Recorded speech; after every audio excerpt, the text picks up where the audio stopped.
And I just knew that Los Angeles had like a rich history of recording studios, recorded music, and I just always had a crush on California. Some of the these well-known artists are using your guitar loops on some of their songs and different things like that. Can you kind of explain your niche?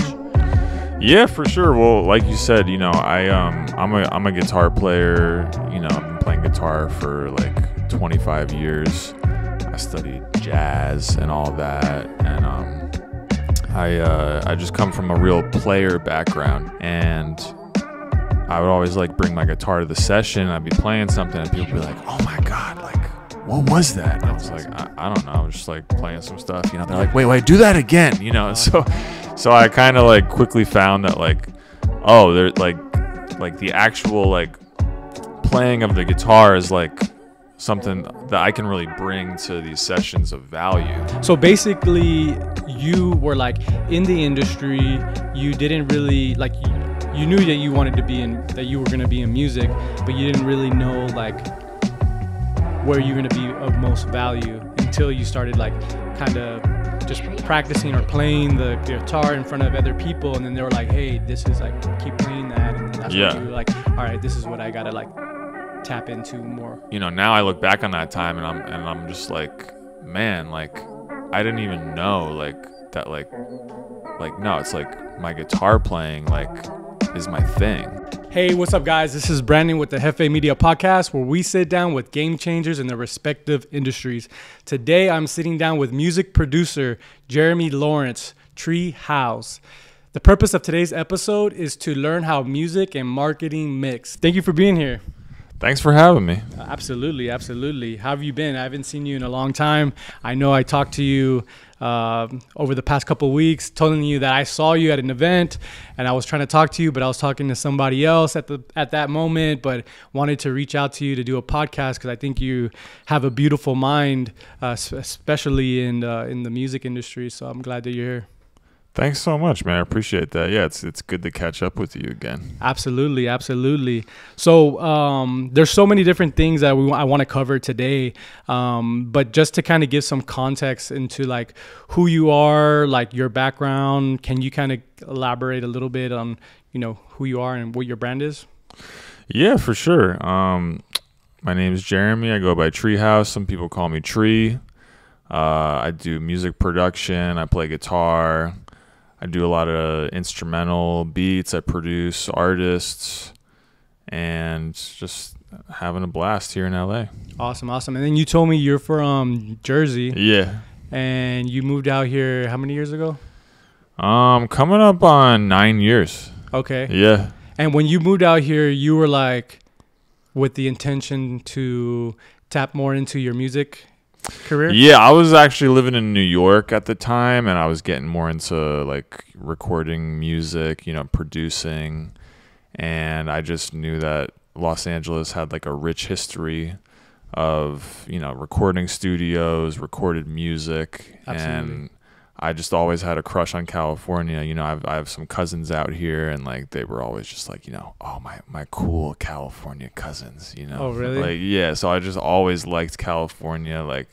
I had one of those little license plates with my name on it that you get in the tourist stores on when you visited, Hollywood Boulevard or something. Yeah. And I just remember I was obsessed with that thing. I just had it in my room all throughout my childhood. Okay. Yeah. And now you're you've been here. How many years is it now? Has it been? Yeah, it's coming up on 9 years. 9 years? Okay, yeah. So almost a decade. So you're already well ingrained with the culture here. So that's awesome. Yeah, no, I'm looking at a lot of the work that you're doing. It's incredible. Can you kind of share maybe with the audience that doesn't know you yet, some of your specialties? I know you create a lot of guitar loops. Yeah. And I know that you're on some of these well-known artists are using your guitar loops on some of their songs and different things like that. Yeah. Can you kind of explain your niche? Yeah, for sure. Well, like you said, I'm a guitar player. I've been playing guitar for 25 years. I studied jazz and all that, and I just come from a real player background. So I think music production is something that I was like interested in. Like in high school, I had a little like Zoom like digital recorder, and I was always like pushing to like record stuff with my high school bands and all that. And after college, I think I was just kind of like looking for a way to like start creating music and like writing music. And I think I just kind of found my way into like writing songs, like producing songs, with other producers and artists. And I would always like bring my guitar to the session. I'd be playing something and people would be like, "Oh my God, like, what was that?" And I was awesome. Like, I don't know. I was just like playing some stuff, They're like, wait, do that again, Awesome. So I kind of like quickly found that like, oh, there's like the actual like playing of the guitar is like something that I can really bring to these sessions of value. For sure. And, then, just like with the internet and everything, like people started just like using sounds they'd find online, buying beats online. So I kind of got into that like sample making, like loop making market, and made a few packs. And like my first pack, I mean, it did like really well. It's sold. I think it's got like 1.5 million downloads like at this point. Yeah. And it just popped off and people started using it. A lot of like I kind of made it as like a neo soul, like a soul R&B like guitar loop pack. And a lot of rappers ended up using it, so a lot of like hip hop stuff. And that's probably like some of my most, like the biggest songs I'm a part of, or like songs like that. Yeah, no, I saw that that one of your guitar loops was mixed with I think the song is Ty Dolla $ign with Chosen the song. Yeah, Chosen by Ty Dolla $ign and Blast. Yeah, and they like documented that process of like discovering the sound and things like that. That was pretty cool, man. Yeah, for sure. So it's like it's great, man. It's an honor to be a part of a song like that, and essentially be the start of the whole song. Like the whole impetus of the song came from that one guitar part that I played, and like that those guys found. They made a beat out of it, and then it became what it is. Awesome. Yeah, no, I'm curious. So basically, you were like in the industry. You didn't really like. You knew that you wanted to that you were going to be in music, but you didn't really know like where you're going to be of most value until you started like kind of just practicing or playing the guitar in front of other people. And then they were like, "Hey, this is like, keep playing that." And then that's when you were like, "All right, this is what I got to like tap into more." Yeah, for sure. I was trying all kinds of stuff. I mean, I remember in like 2014, like, it was like Kesha, like Katy Perry, like real like, big like pop songs like that were really popular. So like I was like, spending a lot of time like learning like synthesizers and MIDI and like stuff like that. And like, now I look back on that time and I'm just like, man, like I didn't even know like that like no, it's like my guitar playing like is my thing. For sure. That like, and the guitar production and like music production centered around like anything guitar is like my niche that like I didn't really know like until like basically until the guitar loop pack started like popping off, and I was just like, wow, like this is a thing. Like it wasn't really like people weren't really doing like a few people were doing like sample packs and like loop packs back then, but it wasn't like as widely known as like a business or like a direction like back then. That's awesome. Yeah. And so basically you discovered like your guitar loops, your packages that you had were doing really well. So were you putting them like on your website, or were you putting them on, because I know there's like different platforms that they let you use like royalty-free music, or you can like purchase them or different things like that. Like how does like that aspect work from it? Because like from a content creator standpoint, we need to use music, we need to use different things like that. So what's your like perspective on that, or where were you kind of hosting your music for monetization? My stuff was on like some other platforms that were like popping up, you know, Okay, around, at the time? like, yeah, like 2015, 2016, 2017. So that's kind of like how I started, and like, you know, and now I'm transitioning to just doing everything on my own website, and then like, you know, like some of my friends' websites and stuff that's like super like producer, like focused and oriented. Everything's royalty bearing, you know, nothing's royalty free. Like I'm a big, you know, proponent of doing everything royalty bearing. And can you kind of go into detail like what that means? I mean, I'm just because I'm learning. Yeah, no, well, like the royalty free thing means like, oh, like, you know, people like can use something and not have to pay like any, you know, back end royalties on it, like if, you know, it like pops off or anything, which makes no sense, you know, because it's really not that big of a deal to like, you know, just like credit people and like give people what is due. Yeah, you know? No, for sure. And I'm all about monetization too. So I'm like, I'm thinking from the creator standpoint, because I use like different platforms like Motion Array or Envato, or there's like music, I forget what the other one, Artist.io or something like that. And they're like, they have sounds and sound effects and different things like that. But I'm thinking from more like from your perspective, your angle, like you're saying you have it on like your websites and different things like that. And then so the royalty bearing, can you kind of go, I'm curious, what does that generally entail? Well, I mean, everything is royalty bearing, you know, like you use someone's like content, like you have to like, you know, legally they can like come after you, you know, unless like there's something that says like, oh no, this is like not royalty bearing.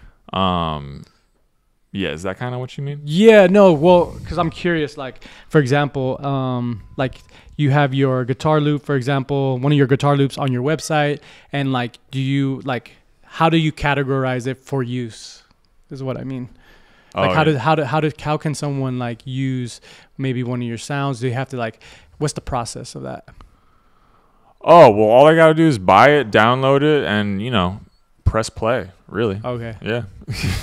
Yeah. That's it, man. Okay. You know? Okay. No, I'm curious. I mean, if they're basically like, you know, I don't like, because I know like I don't make people like, you know, go through like the hassle of like, you know, doing all the splits, and like I don't like ask for splits unless like, you know, something does like do well, like if it's like, you know, got over 1 million streams collectively. I mean, honestly, no, I think I want to redo that, because like I might even change that.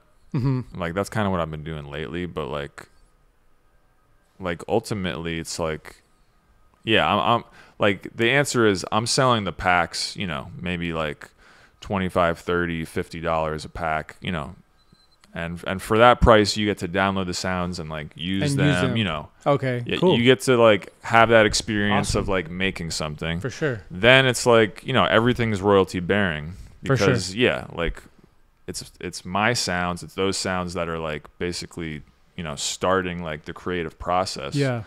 Which is valuable. Because, like, I guess one of my follow-up questions would be, like, because there's, like, exclusive rights, right? Where artists were like, I want exclusive rights to this, but maybe you can figure out the other details, right? Yeah. Exclusivity, it's becoming less and less of a thing, honestly. Okay. Yeah, it's kind of like there's just so much out there that's been reused and recycled, like, over and over again. I mean, I've got like 3 gold records off the same guitar loop. You know? Really? No one cares. No one's like canceling those artists, being like, oh no, this guy stole this from like that guy. Like, no, people just, you know, sometimes, you see people in the YouTube comments, they're like, oh, wait, but this is actually this beat by this guy, you know, but like no one actually really cares. Yeah, because they say like, there's a saying, there's nothing new under the sun. But I mean, at the end of the day, we're like all collaborating with each other, you know. Yeah. And as long as we're not like stealing or like not doing the business correctly, I think like what you said, it's like it's all kosher. I wanted to pull up this. Let me see. Let me see if I can pull it up real quick. Let me see. One moment. Where is it at? You posted it a little while ago. Where is it at? Let me see. What is this? Oh yeah. This is dope. Oh, thanks, bro. Yeah. You like that? Yeah, this is dope.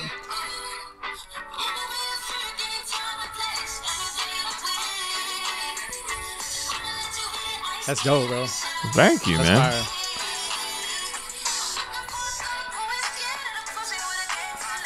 What was the... No, that's a song by Megan Thee Stallion. And I just liked the song, so I took the acapella and just redid all the instruments, you know. And I kind of I don't know, I was just feeling this kind of indie, kind of rockish guitar vibe, but then I kind of combine that with some R&B hip hop drums. Yeah, you know? It's like taking two of my, you know, influences. I grew up you know, listening to classic rock, playing classic rock, learning all those super classic guitar riffs and everything. Okay. And and then, you know, in college, I learned, you know, jazz, and then after college I was super into neo soul, got into R&B. Okay. Where'd you go to school, by the way? I went to school in Philly. So, you know, super rich music scene there, incredible musicians, incredible Dope. place to you know, learn music, and you know, you recommend it 100% to oh anybody? yeah, for sure. I mean, what school was it? It was University of the Arts. I did a jazz guitar program there, and then, you know, it was really after school that I did a second music education. I started playing in some gospel churches in Philly. Oh, dope. And learned how to play you know, you're getting some more hands-on training and stuff? Yeah, for sure. Just learning everything by ear. You know, that music is just so organic and you know, in the moment. Okay. And it's just by ear, you know. Yeah.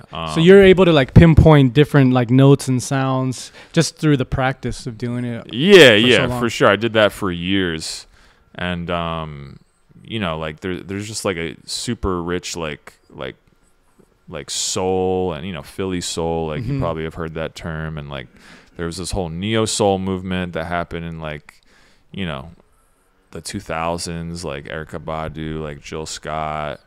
You know, I think, you know, obviously the Roots come out of Philly, so oh wow, I was so you were in that essence, all that, and you know, super into it.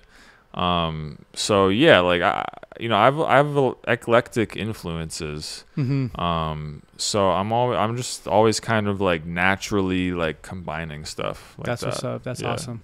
Yeah, and then I noticed for example, the song that I just played, and then I know you did one with Post Malone, The Chemical. I'm these songs sound better with your sounds. Oh man, I appreciate that. In my opinion, they sound dope. Are these artists I mean, I'm sure a lot of them do.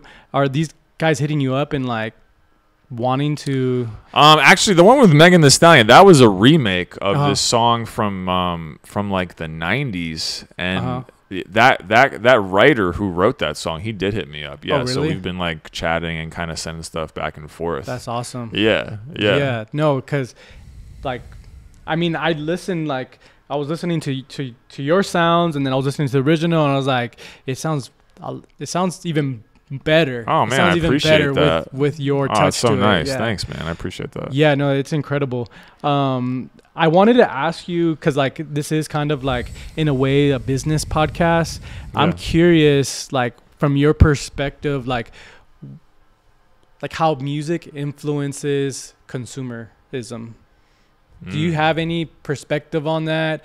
Is there any did you take any courses or anything that you've noticed, or anything you know how if you walk into Nordstrom, for example, they have the certain music, and I know it may be a different, you know, instrument or what have you. Is there do you know of anything like that, how it kind of stimulates consumers or gets people more excited? Maybe even creating reels on Instagram, how music kind of gets people to act? Do you have any perspective on that? Well, I think people listen to music when they like either are feeling a certain way and they want music to like match that, or they want music to like pull them out of that. Or I think if people like want to feel a certain way, then they'll put on something that feels that way. Okay. So, you know, I mean, there's just so many different usages of that. And like, I mean, you can see that if you go to like a Spotify, you know, like playlist in Spotify, I mean, they just name them for what they are. Like there's a sleep playlist. There's workout. Like, run, you know, there's a certain like shopping spree. Yeah. Yeah, no, I was curious because, I mean, I'm sure that there is some type of science behind that. I mean, I think in marketing class, we did learn something like that, like in community college or something. Wow. About like how certain music, I think Nordstrom does it. They're notorious for like, oh, really? when you go in there, like you're just happy, right? Because the music that they're playing is like happy music, and it makes you want to like buy more. It makes sense. I love that store. Yeah. I get all my clothes from Nordstrom Rack. Yeah. Shout out to Adidas and everybody else. Fresh. Yeah, I wanted to ask you, as far as your process, like your creative process, like how you kind of break that down for yourself. Yeah, it's different all the time. I think sometimes, you know, I'm just always like, one thing I do is I'm always saving songs that I like, you know, categorizing them into playlists of like, you know, maybe by month, you know, I'll have like a August like inspiration month, you know, or like August like, you know, R&B like inspiration. So I take inspiration from a lot of stuff that's like coming out, you know, or like has come out. You know, lately I've been super into like older recordings from like the 60s, like 70s. You know, we have a vinyl collection. My wife and I have a vinyl collection, and she sings too, or she's an incredible vocalist. That's awesome that you guys got together and like you're able to collaborate and create more. Oh yeah, she's my favorite collaborator. She's incredible. And then you have your baby as well learning. Yeah. That's awesome. She's been like, you know, strumming the guitar a little bit. Yeah, and she sounds good. She's got some good tone. That's awesome. Yeah, that's amazing. You so when you're creating music, like how does it feel? Like, cause from what I understand, music is more like a soul thing, right? Yeah, man. So like, are you like just letting the like energy flow through you when you're creating, or how can you like kind of describe it if you could? That's my goal. Yeah. I mean, you know, I think like in my like best moments, I'm like, feeling that. I'm just kind of like, you know, asking like I'm asking to be a channel, asking to like, you know, let it flow through me. For sure. And, you know, just kind of like feeling it and like having fun. You know, anytime I try and like do something like perfectly or like, you know, do it like the right way, or like, oh, maybe this, like think about it too much, like it just never turns out as good. Yeah. Is there any like techniques you do, like you jump in the pool or something, or anything that kind of gets you like to shift your state of mind or something? Yeah, for sure. You know, we used to live on the west side, so like I would love to just like bike down to the beach and jump into the ocean. Yeah. Oh, yeah, that's a good reset for sure. Yeah. Yeah. No, I like some of the things that I do is I had a public speaker on one of my other podcasts, and she talks about like deep breathing, you know, like, and I was watching like other like reels and different things like that. And it apparently like the deep breathing, it like helps clear the front of your brain to like operate better. And I've been incorporating that more too, like just to have more clarity and more presence in like whatever we're doing. Yeah. Because we're always creating, like regardless of like whatever we're doing, whether it be music or video or just living, right? We're creating something, right? 100%. Yeah. So definitely tapping into the breathing. Shout out to Yvonne, because that's been helping a lot. Yeah. So what do you think about Taylor Swift 6 nights in a row LA. Oh, here in LA, is that what she's doing? That's what I heard. Or 6 nights in LA. Bro, Taylor Swift. I'm all about it. She's a real one, man. Yeah, Dude. I know some people in her band, and they're like killing musicians. Yeah, for sure. And like, I'm all for anything real, you know. Yeah. The more and more like robots, like, you know, are coming and like, you know, like taking our jobs, you know, and people are using technology. I'm just like so excited when people are just do real things. For sure. Yeah. Yeah, no, one of my clients, he was at one of the Taylor Swift shows, and like he told me like 6 nights in a row and like over $300 million produced for the economy of Los Angeles. Fire. And I'm like, wow, like how dedicated and incredible. Like I didn't even like seriously, like I didn't know Taylor Swift was like that huge, and like she's huge. Like, she's huge. She's an economy. She's been huge for a long time. Yeah. And I didn't know. Yeah, and then, like man. I see her like everywhere. Like you have like Travis Kelce, the tight end for the Kansas City Chiefs. He's like trying to, you know, get in touch with her and stuff. Oh, really? And like I guess she has like a routine before performing. Uh-huh. She doesn't like talk to anybody. Okay. Or she doesn't like to interact. Like I think she gets in her zone or something. Yeah, I understand. And so he couldn't like get in touch with her. At least that's what he said on, you know, through the media and stuff. Yeah, I understand that. But you mentioned AI. Basically, that's what you're like. That's what I felt like you were talking about. Yeah, for sure. What's your perspective on AI and like music and like how that kind of will evolve? I think people are going to start using AI a lot, and I think, you know, AI, technology, the internet, all this, like, you know, this whole technological like revolution that we've been in, and it's going to continue to happen. It's good for the creators, right? Mm-hmm. Bad for the art form, you know. I think it doesn't help lead to anything good, any good art.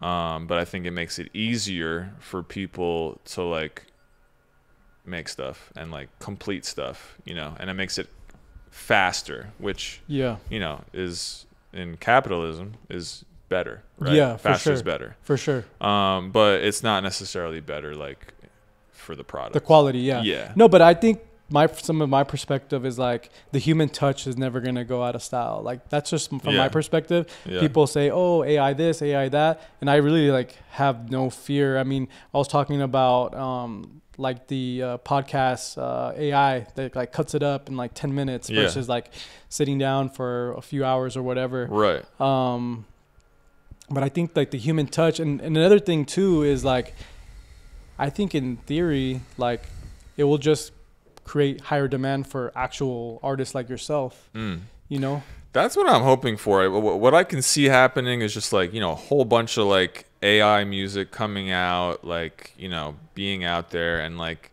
people just starting to like want like more real music because like, you know, like you said, like music is a spiritual experience. For like, sure. And, you know, machines, they don't have that experience, you know? Yeah. That's what humans They're have, a lower right?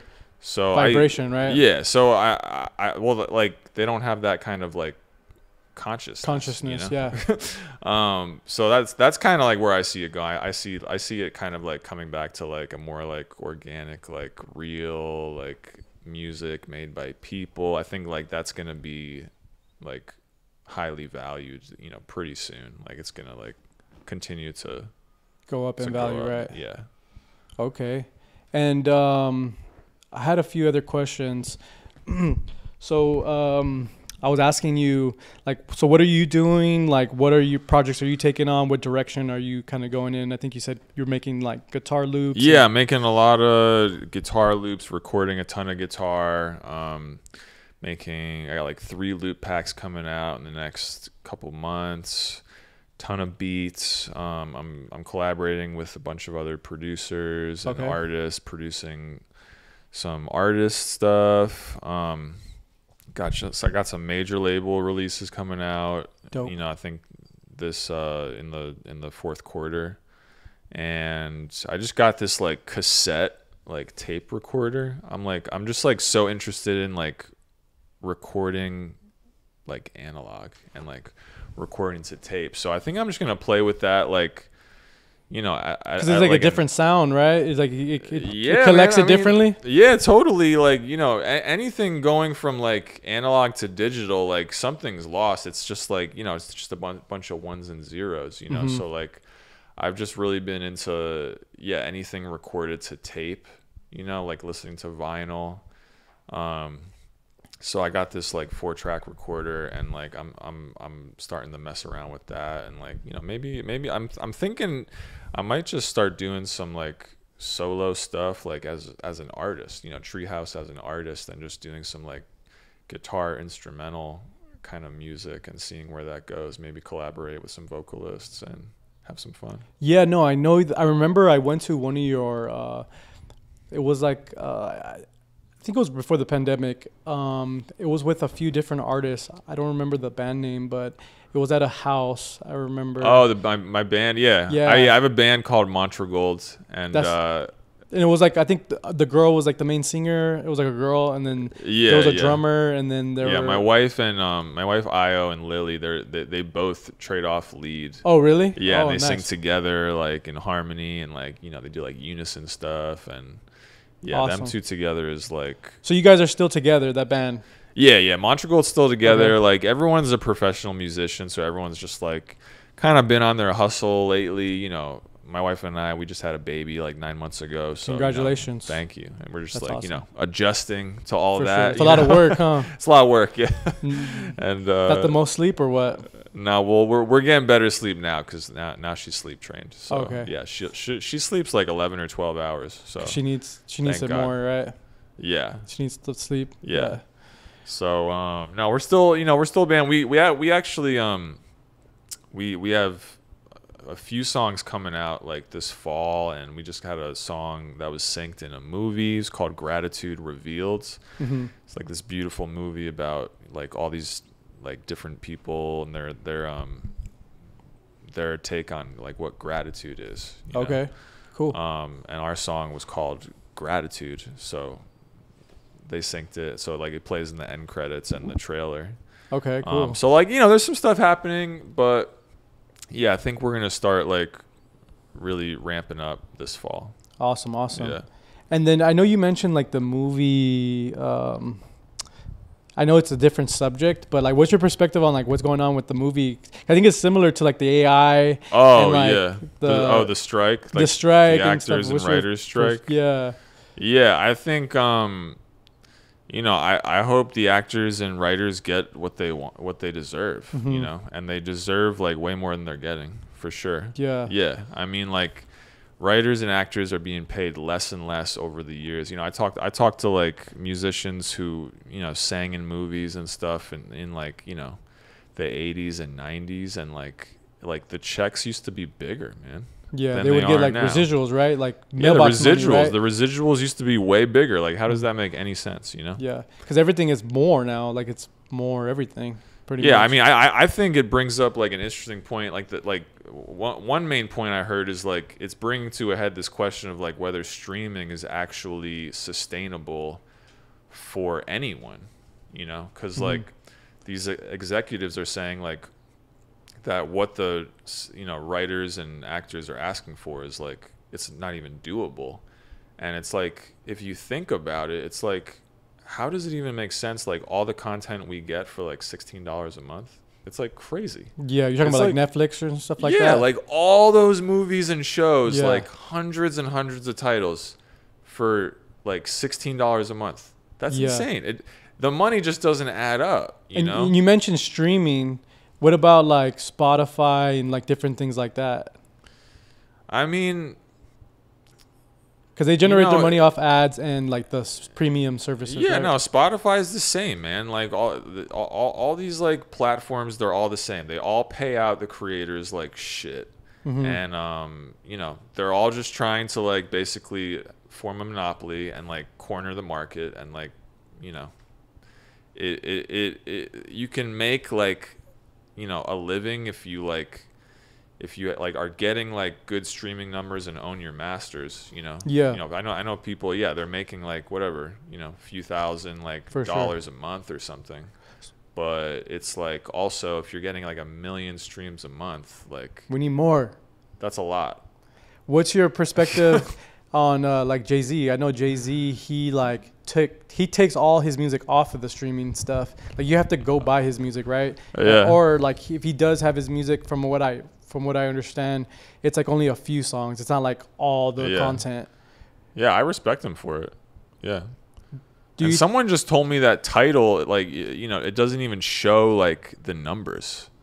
It's really? like, they don't show like how many streams like a song the data has. they don't give you that. Yeah, they don't give you that, and I was like, oh, thank God. Like, it's just like it just messes with your mind. Oh, when you think go it's to an artist and you're like, oh, they only have like 1. So it's not good, right? That's that perception. How does that help anyone? Yeah, that's the perception. Knowing how many streams and art, like, how is that helpful? It's not. Yeah, there's plenty of songs that are like amazing songs that have like 20,000 streams, and I'm like, God, I feel bad for these people, because I love this song. Yeah. I think he sold Tidal though. Oh, did he? I think he sold it. Yeah. Okay. Because I remember when it had just came out, I was like a subscriber to it. I was like, oh yeah, I was paying a subscription or whatever. Now I don't have any subscription to like Spotify or anything. I just use YouTube right now. Oh, okay. Yeah, and I rent like movies and stuff on like YouTube. Okay. But yeah, I think from what I understand, he like sold it. So. Got you. But it sounds like from like the music side of it, like you guys are gonna have to host your own content in your own platform, pretty much. That's what it sounds like. If you want to control like the monetization of it more so versus like giving it to the corporations. Yeah, I mean, like Jay-Z, for example. Right, exactly. Yeah, exactly that. I mean, that's kind of what I did with my content. I'm selling it on my own website now, and then, it becomes a whole other kind of like career, and like you're doing a whole bunch of other stuff besides making music, but that's just what it takes, Yeah. And so do you like kind of like in one way, do you kind of like share just like a sample, for example, on like Spotify and all the different streaming, and then you have like that exclusive, you have like the more in-depth content on your like website, and then you're just kind of reinforcing your brand so that people know where to find you, for example, like Jay-Z or what have you? Yeah. For like the sample packs, I don't have like all of them, like every single like sample like up, on the internet. I have like a preview, and then if people like the previews, like they buy the pack, and there's like more in the pack. Okay. I kind of wanted to ask you, just like for the people that are maybe they don't know who you are, or maybe they're just getting into like the music industry, like what's kind of like what would you advise them, just for like maybe a beginner or anybody in that realm? Yeah, I would say work with as many people as you can, but also just work with people with the goal of finding some collaborators that you really vibe with, some people you can be friends with, work with your friends. I'd say like always just be looking for what is like your thing, what's like your value, what can you bring, and then just like do more of that, like don't try to be like well-rounded, just pick a thing and like, just do more of what you're good at. Niche down, right? Yeah. Niching down. Interesting. I also wanted to ask you, what was I just thinking? As far as, what was I thinking? Oh yeah. As far as like, maybe like some of the people that you want to collaborate with, like how can someone work with you? How can someone like reach you, or how does that process unfold? Just hit me up, like DM me on Instagram. Sometimes, I DM people on Instagram. email people. People hit me up, and you know, I'm always down to collaborate with new people. Okay, cool. And to follow up question of that, like what's like kind of more or less like an ideal like collaboration or situation? Not saying that there is an ideal, but if it was like more ideal, like what would that be like?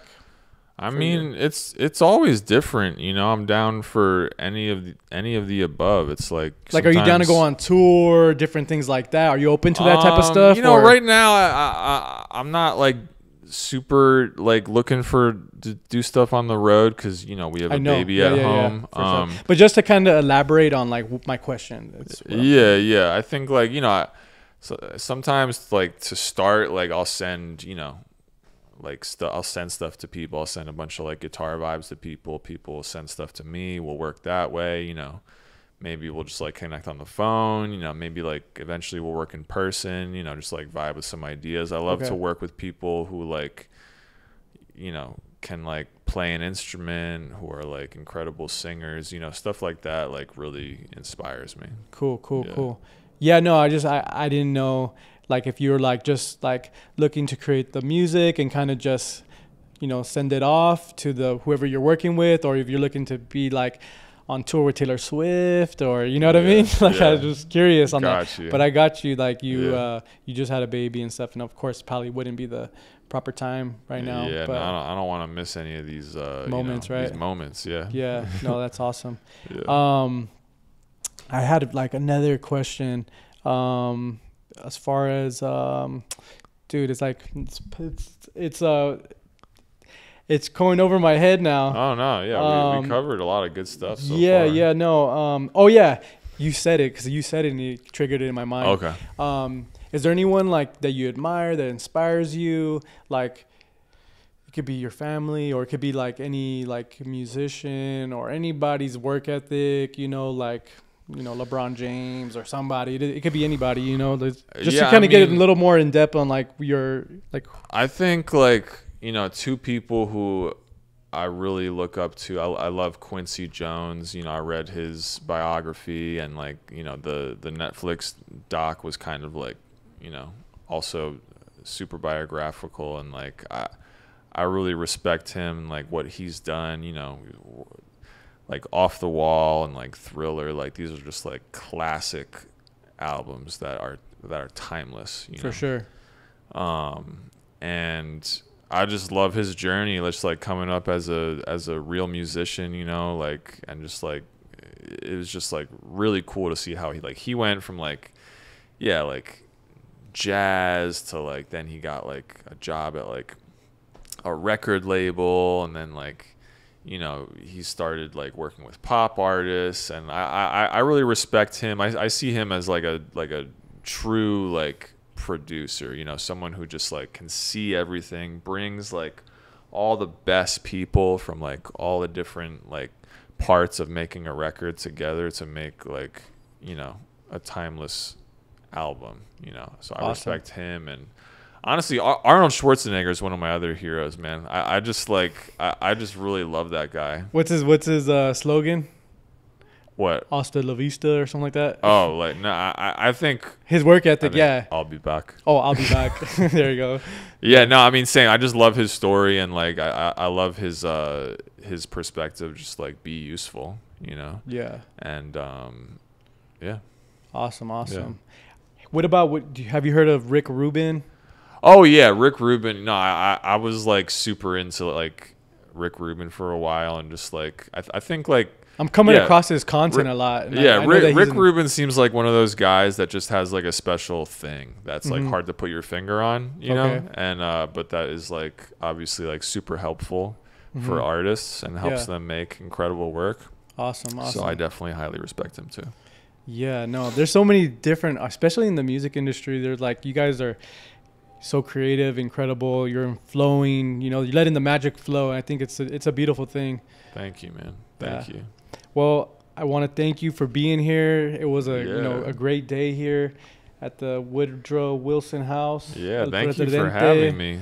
Yeah. Thank you for coming out here. I know you took an Uber, so yeah, it was a pleasure, bro. Thank you. Be happy to have you again, maybe in the future, or any of your shows, or absolutely, learn more about you. Yeah, could even do some performing like next time, For sure. Yeah, I thought you were gonna bring a guitar. Yeah, that could be fun. I thought you were gonna bring a guitar, but yeah, maybe next time.